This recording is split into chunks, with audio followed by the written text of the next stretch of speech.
Competitions first second place వాళ్ళు encourage చేయాలి.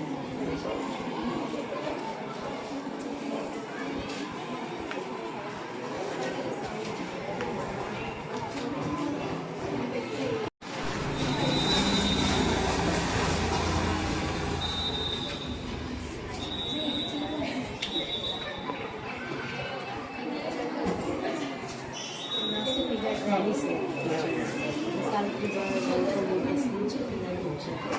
వాళ్ళు మీద కొంచెం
మరణించిన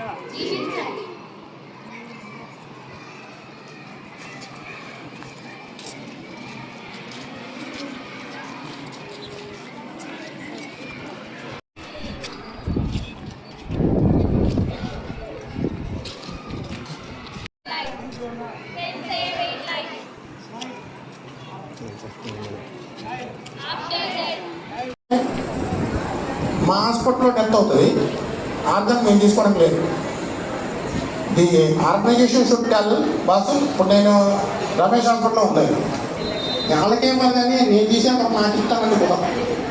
అంటే అక్కడ లిస్ట్ ఉంటుంది, ఆ లిస్ట్ ప్రకారం వెయిటింగ్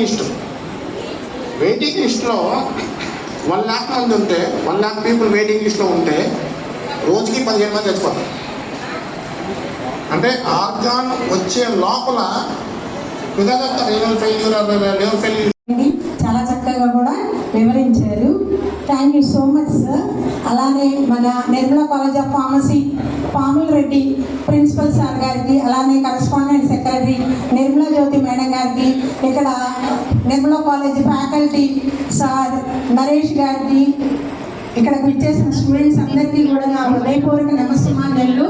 నేను ఎవరో అనుకుంటున్నాను కదా, విద్య నేర్చుకునే హక్కు ఉంది, వారు కూడా సమాజానికి ఉపయోగపడతారని. అలాంటి పీపుల్ అందరినీ, టాలెంటెడ్ పీపుల్ అందరినీ, అది కూడా గవర్నమెంట్ ఇన్స్టిట్యూట్లో చదువుకొని అది జెన్యూన్ కేసు అనుకున్న వాళ్ళందరినీ కూడా మేము అడాప్ట్ చేసుకుంటాం. ఇప్పటికీ 650 above చిల్డ్రన్ ఉన్నారు అడాప్ట్ చేసుకున్న వాళ్ళలో. అలా చదివిస్తున్న వాళ్ళలో డాక్టర్స్ కూడా 7 members ఉన్నారు, లాయర్స్ ఉన్నారు, పోస్ట్ గ్రాడ్యుయేట్స్ ఉన్నారు. సో ఈ విధంగా ఎడ్యుకేషన్ వాళ్ళకి కూడా జ్ఞానాన్ని అందించి వారిని సమాజానికి అందించడం అనేది ఒక ఎయిమ్.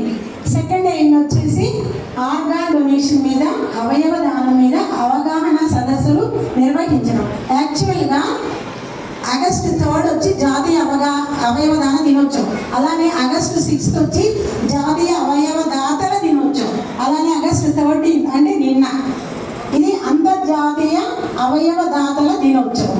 ఇలా 3 ఫంక్షన్స్ ఒకే నెలలో వరుస వచ్చినాయని వారికి నూతన జీవనాన్ని ప్రసాదించడానికి ఉపయోగపడే నా అవయవాలను మరియు కణజాలాలను దానం చేస్తానని ప్రతిజ్ఞ చేస్తున్నాను. మన దేశంలో అవయవ మార్పిడికి అవసరమైన అవయవాలు మరియు కణజాలాల కొరత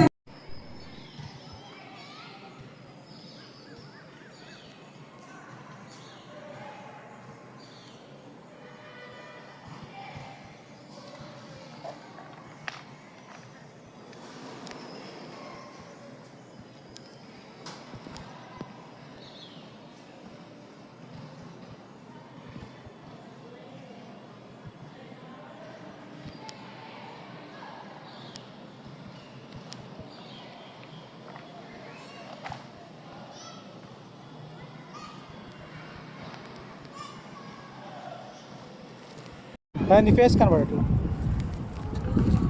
ఇలా పెట్టు. రైట్.